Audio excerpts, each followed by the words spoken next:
Welcome everyone to our first ever Around the Spear, where 4 staff members are set to debate the latest on SJSU sports. I'm your host, Jose Trujillo, and our panelists today are Hugo Vera, Taylor Lupetti, Chris Estrada, and Sara Biela. So let's get started. First with football. The San Jose State football team finished 2-10 last season and were blown out in almost every game. This season, the team finished 1-11, but the losses weren't as lopsided as last year. Did the team improve? Starting with you, Hugo. Well, I feel in a way they certainly did not improve, but at the same time, it's important not to take their actions out of context. People use, especially the opening loss to UC Davis, as an argument or to justify the fact that they should be relegated to Big Sky. In my opinion, that is the wrong choice. We lost one Big Sky school. So what? At the same time, we definitely have proven ourselves to be Mountain West contenders. We had a very close game against Hawaii on homecoming, and we did beat UNLV, so the argument that we should be relegated to an even less competitive conference is beyond me. I disagree with that a little bit. I do think that overall we did better. We held off the Oregon Ducks a lot better than people thought we would. However, when it comes to just looking at the numbers, the straight win and loss numbers, it's still not, the numbers aren't getting better. The numbers, they're not showing it, and people don't take the time to look game by game at how well we're doing. And ultimately, that's what's going to hurt us, and it's going to hurt Brennan when it comes to recruiting and everything else. It's definitely, as you guys were saying, definitely one-sided as far as the offense and defense. Defense really improved this year very well. As far as you can look at, they had like 13 interceptions this year, which was tied nationally, and that's due to Dakari Monroe and Ethan Aguayo really being great playmakers defensively. But what really hurt was the offense. The offense wasn't there. I mean, the defense kept them in games. They had chances to win. Look at that Colorado State game. They came back 30-point quarter. They won that game. You look at the Hawaii game, 5 overtimes. They had a chance to win those games, but they couldn't finish. And that's, I think, the problem that they need to focus on for next year is they're almost there, but they need to learn how to finish their games. Yeah, I agree with all of you to some aspect. As in terms of on-field performances by players, that obviously has improved, as with Chris mentioned, Dakari Monroe. But when it comes to other programs, looking at San Jose State, recruits trying to come into the campus, they immediately look at the record. When Taylor was mentioning, when donors are looking at our school, they don't look into specific stats. They look at the wins and losses, and if they're not satisfied or interested, they're not going to be looking at us anymore. So with the overall question, I say yes and no. Yeah, it's a tough spot. I guess right now you could go either way. Let's move on to basketball. First with the ladies. The Spartans are off to a tough 1-3 start. What has been their biggest problem so far? Starting with you, Sarah. In my opinion, I think they're a young team. There's only one senior on the team right now, and majority of the team is freshmen and sophomores. So when it comes to that, it comes to not much experience on the court, which can lead to disconnect. And when you're looking at the stats, opponents are averaging about 7-8 points per game, while the Spartans are averaging about 66. So I haven't seen a leader slightly emerge yet. Taylor Turney was the leader last season. So I think right now it's a little too early to say, but they are a young team, and I'm hoping that they can progress as the season goes along. I definitely got to agree with Sarah there. I think this is a young team that really hasn't found themselves yet. I think Coach Craig Hay still needs to work with them a little bit more to kind of get in tune with working with each other, because like Sarah was saying, they are a young team, much freshmen, sophomores. They're still learning to play with each other, because I mean they don't have that one leader to kind of lead the team and take over in games. And I think that's, once they get that going, they can kind of work their way into getting some more wins this season. And I think, going off the young team, not only are they a young team this season, they were a young team last season as well. Last season, they were a majority of freshmen. Now they're a combination of freshmen and sophomores, but there's no room for bonding. There's no connection on the court. And if you don't have that, you're not going to play well. And that's what it comes down to, Taylor Turney, they lost her to Fullerton. She was their leader. She carried them on the court. They lost 2 really good seniors last season, Hallie Gannett and Mizanique Ladd, And those were their leaders. They only have 1 senior, and like everybody else said, there's nobody stepping up to lead, not even the senior on the team. I agree. I think the age has a huge factor in it, but also I feel that there's definitely way too many field goal attempt shootings in the games. You look at games such as the USF game, the SF State match, a lot of 3-point attempts, some successful, especially in the first quarter, but then again, after that, it just all fell flat. I want to see more action in the paint. I want to see more layups, more line drives. And again, I think the competition too, you look at USF, right? USF's forward, Marisha Galick, is a 4-time junior national champion with the Croatian League. So we have our younger players, natural-born players, going up against international ringers, so to say. Yeah, and I think it's going to be hard for the team until they start hitting threes, because Craig has built the team to be a 3-point dominant team. Let's now to the men. The Spartans lost their 3 leading scorers last season. So who is the Spartans' leader on the court? Who will the team look for in crunch time to take that game-winning shot? Let's start with you, Chris. Yeah, I think for the men's basketball, it's almost the same as the women's. They are a young team filled with freshmen and sophomores. I think they're still trying to try and be comfortable playing with each other.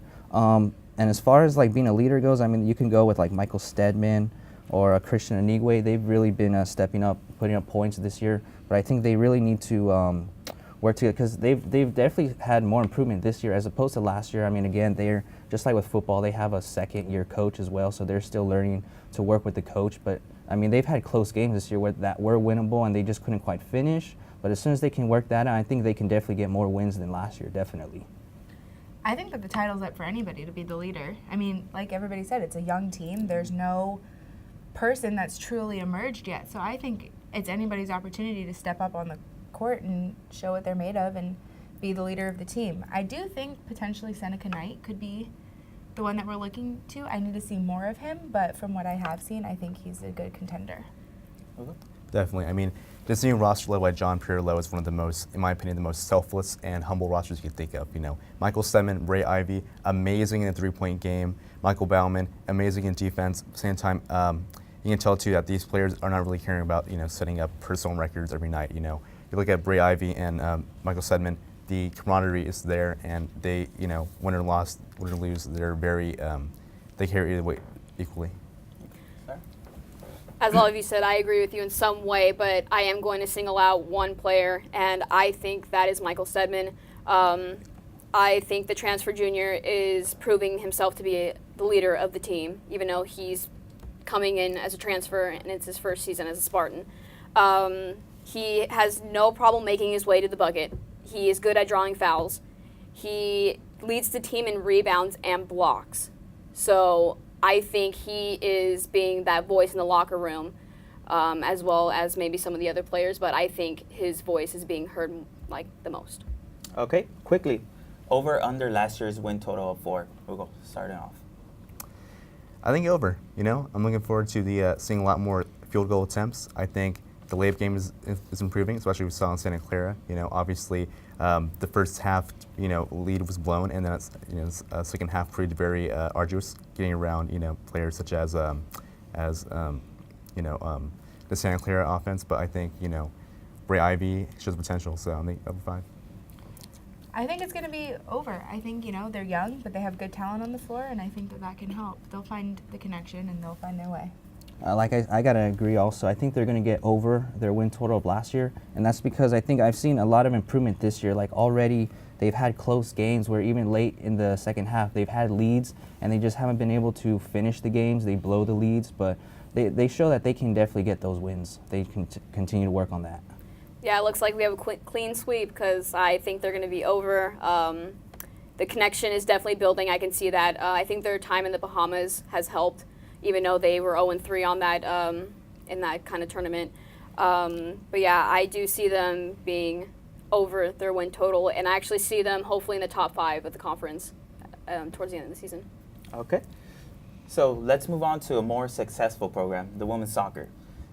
3 Mountain West titles in 4 years. Which championship was the biggest? Go ahead and start it, Sarah. I would say 2015, which was their first one under Lauren Hansen. I think that got the ball rolling for this program, which led them to winning 3 out of 4 years. I know someone would say that, I don't think you can necessarily single out a championship, but because all of them have meaning to them. but if you had to single one out, it would be 2015. Chris? I definitely say the first one is always the best one, but I think probably one of the great ones is the one that just happened this year because of the way they did it. I mean, they had no offense whatsoever. They really focused on that defense. Paige Semino, their goalkeeper, with all those shutouts, really helped them win. I mean, they only scored one extra goal than they allowed going into the NCAA tournament. They only allowed 14 goals. They only scored, I think, either 15 or 16. So it's because of that they won, because they barely scored. I don't really like that question because a title is a title, and they have 3 out of 4, and that's something that not a lot of programs, especially here at SJSU, can say that they have. And I think that they all mean something, and I think everyone that they add just proves that they're a program that deserves to stay D1, although a lot of sports here might not be at that level. It's definitely proving that as a whole, SJSU should stay in the conference that it's in. I'm definitely with Chris. 2018 was the year to pay attention to women's soccer, especially in San Jose State. You look at a team that in the beginning, in their first towards the start of the conference play, this team allowed an 89th minute goal from San Diego State at home. And that's what the pace for a very arduous season. And yet this team still came back in Mountain West play to not only go to the tournament, but you look at the Mountain West, conference semifinal. That shootout between us and Boise State was one of the most, beyond iconic and historic. I might maybe going a bit too far here, but I think Paige Semino is the next Hope Solo in terms of her defense, her accuracy, her blocking accuracy, and just the way that she can pull. She comes in late to, get that W. Let's jump into a little SJSU sports history. A little fun question for all of you. Who is the best athlete to ever sport a SJSU uniform in any sport? Go ahead, start it, Chris. Let's see. I think that's tough. I gotta say maybe Tommy Smith and John Carlos, with their rich history that they have here at San Jose State and just the big statements that they've done and throughout this whole time. I think them.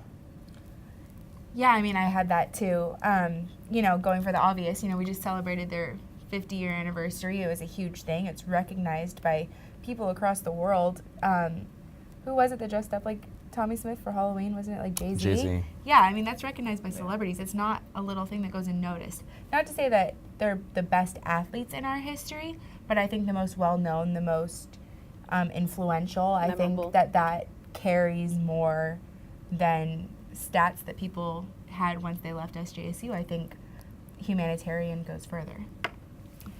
Without question, Yoshihiro Uchida. The man literally invented collegiate judo as we know it. He took one of SJSU's first police academy classes and turned that into not the judo class, and from there essentially created what is now NCAA judo. This man led SJSU to 42 collegiate championships for judo and has coached in 12 Summer Olympiads for U.S. judo. His impact, aside from being a war hero, cannot next is comparable with Smith and Carlos. But besides that, I don't see anyone more influential. Sarah? I'm going to disagree with you just a little bit on that, but in addition to Tommy Smith and John Carlos, there's a lot of names that we're not mentioning. You got Pat Hurst from women's golf, who went on to play pro. She came in second place in the U.S. Women's Open. You got Mark Langston from baseball. Both of them were just inducted into the San Jose Sports Hall of Fame. That's a lot. That's a big accomplishment. You got Pat Hurst's teammate, Julie Inkster. She also went pro. She was pretty much the same as Pat Hurst. When you go into football, you got Jeff Garcia, James Jones, Super Bowl champion with the Packers. All of those guys have huge accomplishments, but the one that stands out to me, and I'm going to be a little humorous on this, is Joey Chestnut. I like food. I like hot dogs. He's the most memorable for me, and it's always fun watching him. Yeah, Joey Chestnut, definitely. Some big names from a small school.